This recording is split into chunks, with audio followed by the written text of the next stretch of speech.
22 Masehi. Benar nggak? Ya, 623 Masehi. Ya, itu pertama kali Rasulullah mendirikan namanya Daulah Islam Nabawiyah, saudara-saudara. Daulah itu artinya negara Islam Nabawiyah yang langsung dipimpin oleh Nabi. Negara nih, Nabi itu namanya Daulah Islam Nabawiyah. Semenjak saat itu peraturan ya kehidupan bermasyarakat, berbangsa dan negara itu menggunakan Al-Quran dan Sunnah sebagai perundang-undangannya. Rasulullah kemudian memimpin ya di Madinah selama 10 tahun. Setelah Rasulullah wafat digantikan oleh Abu Bakar As-Siddiq selama cuma 2 tahun. Setelah Abu Bakar As-Siddiq digantikan oleh Umar bin Khattab 10 tahun juga.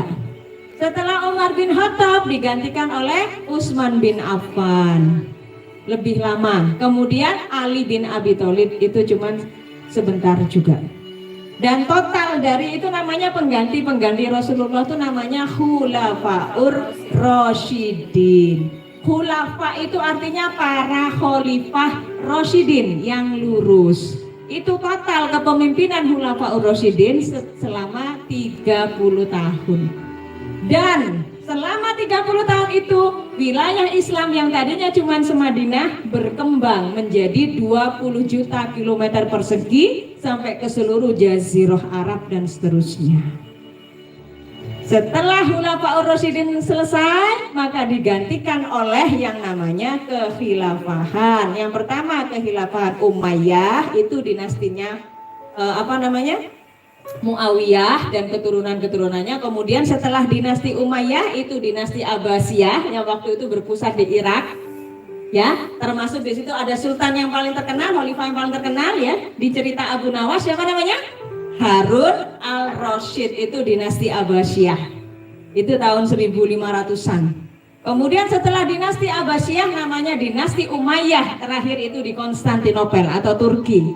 Runtuh tahun 1924 Masehi. Diruntuhkan oleh siapa? Diruntuhkan oleh Mustafa Kemal Atatürk yang merupakan eksekutor dari Inggris. Dia seorang Yahudi Dunama, ya, yang tertolak jenazahnya itu loh, yang nggak bisa dikubur. Itu penghancur kekuasaan Islam yang sudah eksis di seluruh dunia lebih dari 1336 tahun lamanya. Ya, jadi umat Islam dulu pernah satu kepemimpinan, saudara. Pemimpinnya namanya khalifah atau bisa disebut sultan atau bisa disebut imam, merupakan kepemimpinan tunggal untuk seluruh umat Islam. Jadi dulu tidak ada Indonesia, Malaysia, Filipina, Arab Saudi, Yordania, Palestina, Mesir, ya, Suriah, negara-negara itu sekat-sekat nggak ada. Itu adanya setelah keruntuhan kekhilafahan Turki Utsmani. Itu baru ada, kemudian umat Islam tersekat-sekat dengan nasionalisme lebih dari 53 negeri-negeri muslim. Siapa yang memecah belah? Inggris dan sekutunya. Waktu itu Amerika belum muncul. Dengan perjanjian apa? Perjanjian Sykes-Picot namanya. Nanti cari di Google. Apa isi perjanjian Balfour sama perjanjian Sykes-Picot. Itu memecah belah umat Islam menjadi lebih dari 50 negeri-negeri muslim. Itulah awal, kemudian kita terpecah belah sampai hari ini dengan ikatan nasionalisme, bukan ikatan akidah Islam. Apakah kemudian sistem Islam itu nanti akan kembali? Akan kembali nggak sistem Islam? Islam menang lagi nggak? Islam menang lagi nggak? Baratna yakin nggak? Yakin nggak? Yakin bener? Yakin? Harus yakin. Kenapa? Karena itu Allah yang menjanjikan. Sampai kemudian ada sabda Rasulullah ya yang kemudian sekarang banyak di video-video itu, kenapa seluruh umat Islam diam gitu ya, kenapa nanti ada batu-batu dan pohon-pohon yang berbicara karena seluruh umat Islam diam. Bukan itu sebenarnya konteksnya.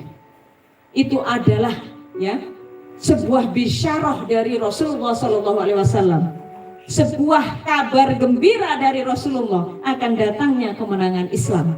Sampai nanti dikatakan dalam hadis sahih riwayat Bukhari bahwa nanti akan ada seorang khalifah yang membagi-bagikan uang tanpa menghitung jumlahnya. Tahu menghitung uang apa? Ngasih duit ya, kita nggak punya duit, khalifah minta duitnya gitu ya, hitungan dewi.